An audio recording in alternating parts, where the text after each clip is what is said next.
5ই August আমাদের ঠিক স্বাধীনতার আগ মুহূর্তে কিরকম এক্সাইটমেন্ট ছিল। আমাদের প্ল্যান ছিল যে সকাল 9টার মাঝখানে এই জায়গায় সবাই উপস্থিত হবে এবং একটা টিম যাবে মিরপুর 10-এ, একটা টিম থাকবে ডিওটিসে ফর হেল্প, যদি কাউকে রেস্কিউ করতে হয়, কোনো সমস্যা হয়। এই কারণে আমরা সকালবেলা উঠে এখানে যাই।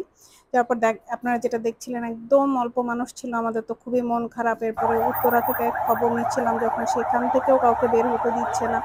ওভারঅল মনটা খুবই খারাপ হয়ে গেল যে অ্যাকচুয়ালি কি হবে, মানে আমাদেরকে বের হতে না দিলে আসলে কিভাবে স্বাধীনতা সম্ভব, কিভাবে সম্ভব। এর মাঝখানে আর্মি আমাদেরকে ছড়াই দিতেছে, দাঁড়াইতে দিচ্ছে না, এর মাঝখানে আমাদের এগুলা কাজকর্ম চলতেছে। এরপর আমাদের এক্স অফিসার যারা আছে সেই আঙ্কেলরা এসে আমাদেরকে আশ্বস্ত করলেন, না সবকিছু ঠিক আছে, সমস্যা নেই, যারা মিরপুর 10-এ যেতে চাও তোমরা যেতে পারো, কোনো ধরনের কোনো অসুবিধা নেই। আঙ্কেলরা নিজেরাও কীভাবে স্লোগান দিচ্ছিল দেখেন।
এখন যাবি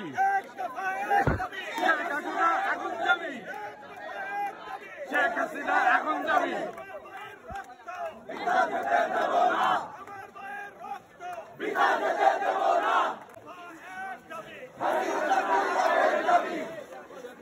তুমি কে, আমি কে, তুমি কে, আমি কে,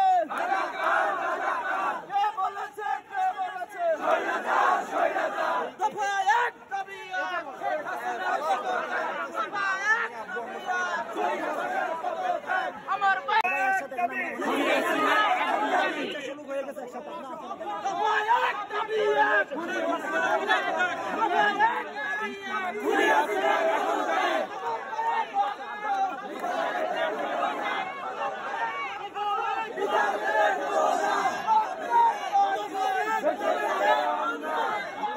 কোনো কারণে অ্যাটাক হইলে আমরা ওখানে বসে যাবো, সবাই বসে যাবো। জিনিস আপনাদের কাছে বলছি, এখন ঢাকা ইউনিভার্সিটিতে এখন আপনারা জানেন নেট বন্ধ করা হয়েছে।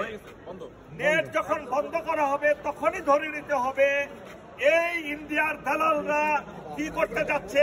এই হিংস্র হায়নারা আমাদেরকে মারতে চাচ্ছে, আমাদের ভাইদেরকে। এবং ঢাকা ইউনিভার্সিটিতে আজকে পুলিশ গুলি করছে আমাদের ভাইদের উপরে। আপনারা এই জন্যই নেট বন্ধ করা হয়েছে। সুতরাং আমাদেরকেও খুব সাবধানে সতর্কভাবে যেতে হবে। প্রত্যেককে চিনতে হবে, জানতে হবে। কেউ আহত হলে তাকে রেস্কিউ করতে হবে। এই জিনিসগুলো কোঅর্ডিনেশনের দরকার আছে। আমরা এক অনুৎপাতের উপরে বসে আছি, আমাদের মনে রাখতে হবে এই লাভাগুলো আমাদের গায়ে এসে লাগবে। সুতরাং আমাদের প্রত্যেককে একটি কঠিন শপথ নিয়ে ঐক্যবদ্ধ থাকতে হবে। আমাদের মধ্যে একতা ভঙ্গ করার জন্য নিশ্চয়ই কোন লোক নিয়োজিত আছে। সুতরাং আমরা ঐক্যবদ্ধ থাকবো। ইনশাআল্লাহ। আরেকটা জিনিস সবাইকে রিকোয়েস্ট করছি, পুলিশ, আর্মি, সাংবাদিক কোন রকম নেগেটিভ কমেন্ট করবো না। সবাইকে আমরা অ্যাপ্রিসিয়েট করবো। তাদের মধ্যেও মনুষ্যত্ব আছে, তারাও মানুষ।